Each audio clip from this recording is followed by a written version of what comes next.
گری ہوئی بے ترتیب اینٹوں کے انبار کو ایک عظیم اور خوشنما عمارت میں تبدیل کیا جا سکتا ہے۔ اسی طرح گری پڑی اور بے ترتیب سوچوں کو ترتیب دے کر زندگی کی عمارت کو بھی شاندار بنایا جا سکتا ہے۔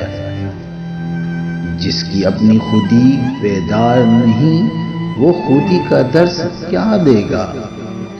زندگی بدلنی ہو تو ایک جملے، ایک واقعے اور ایک استاد سے بدل جاتی ہے۔ نہ بدلنی ہو تو 1000 کتابیں، کئی واقعات اور دانشور مل کر بھی آپ کا بال بیگا نہیں کر سکتا۔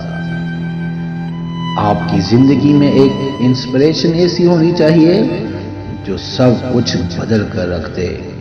دوسرے لفظوں میں ایک ایسی محبت ہو جس کی وجہ سے سب محبتیں قربان کرنا آسان ہو جائے۔ اگر آپ کو ٹیم بنانی آتی ہے تو آپ ایک فرد ہو کر بھی ادارے کے برابر کام کر سکتے ہیں۔